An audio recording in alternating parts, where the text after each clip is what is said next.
Harihara Veeramallu cinema అదొక చారిత్రక ఘట్టంలాగా మొఘలుల మీద హరిహర వీరమల్లు పోరాడి కోహినూర్ వజ్రాన్ని తెచ్చినట్టుగా కథలుగా ఈరోజు ఆ సినిమా పేరుతో ప్రచారం జరుగుతున్నది.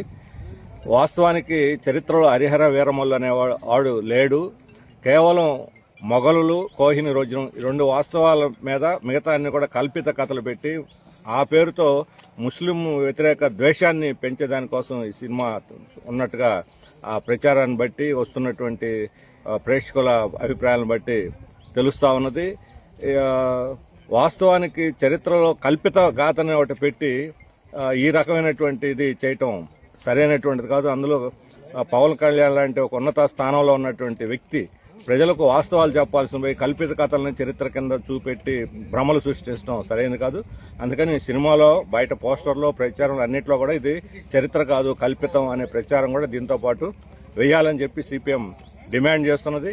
అంతేకాదు కోహినూర్ వజ్రం అనేది ఇక్కడ కృష్ణా ఒడ్డున దొరికినప్పటికీ కర్ణాటక, ఆంధ్ర బార్డర్లో అది అక్కడి నుంచి రాజుల చేతుల్లోకి పోయి కాకతీయ రాజులు, అక్కడి నుంచి ఢిల్లీ సుల్తాన్లు, అక్కడి నుంచి మొఘల్ నుంచి నాదిర్షా నుంచి ఆఫ్ఘనీ రాజుల నుంచి సిక్కు రాజన్ సింగ్ రాజుకి, అక్కడి నుంచి ఫైనల్గా బ్రిటిష్ వాళ్ళకి చేరి బ్రిటిష్ వాళ్ళు ఇక్కడ దొంగతనంగా మన దేశం నుంచి తరలించి పోయి బ్రిటిష్ అక్కడ రాణి కిరీటంలో దాన్ని పెట్టారు. ఆ తర్వాత భారత ప్రజల నుంచి వ్యతిరేకత రావడంతో అక్కడి నుంచి అది మ్యూజియంలో ప్రస్తుతానికి పెట్టి ప్రదర్శన చేస్తున్నారు. అది మన జాతీయ సంపద కోహినూర్.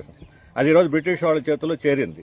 మొఘళ్ళ కాలంలో ఎన్ని అక్రమాలు కొంతమంది రాజులు చేసి ఉండొచ్చు. ప్రతి రాజు మొఘలు ముస్లిం అని లేదు, హిందూ అని లేదు, రాజ్యకాంక్షతో మనుషులను చంపేశారు, భూములు ఆక్రమించారు, దుర్మార్గాలు చేశారు, మంచి పనులు చేసిన వాళ్ళు ఉన్నారు. ఈ ఫ్యూడల్ వ్యవస్థకు ప్రతినిధులు వాళ్ళు. అటువంటి సమయంలో మొఘళ్ళు కూడా చాలా యుద్ధాలు చేశారు, భూములు ఆక్రమించారు. కానీ ఆ కాలంలో సృష్టించబడిన సంపద అంతా మన దేశంలో ఉండిపోయింది. మొఘళ్ళు కూడా ఇక్కడే ఆఖరి మొఘలు చక్రవర్తి కూడా బ్రిటిష్ వాళ్ళతో పోరాడే చనిపోయాడు. కానీ ఆ తర్వాత వచ్చిన బ్రిటిష్ వాళ్ళు మన సంపదనంతా దోచుకొని బ్రిటన్ తరలించుకుపోయారు. చివరి కోహినూర్ వజ్రాన్ని కూడా తీసుకుపోయారు.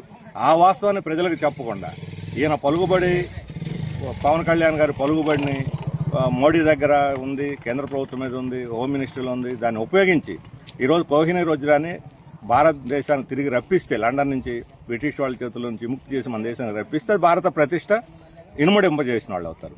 నిజమైన దేశభక్తి పరులు ఎవరైనా సరే ఆ వజ్రాన్ని వెనక్కి తీసుకురావడం ప్రయత్నం చేయాలి. ఆ వాస్తవం చెప్పకుండా మన దేశాన్ని దోచుకు తిన్నటువంటి బ్రిటిష్ వాళ్ళ ప్రస్తావన లేకుండా ఈ దేశానికి శత్రువులు ఎవరంటే ముస్లింలు, హిందూ ముస్లింల మధ్య వైషమ్యాన్ని పెంచేదానికోసం జరిగే ఏ ప్రయత్నాన్ని సరే ప్రజలు అనుమతించరు, స్వాగతించరు. అందులో ఆంధ్రప్రదేశ్ మత సామ్రాజ్యం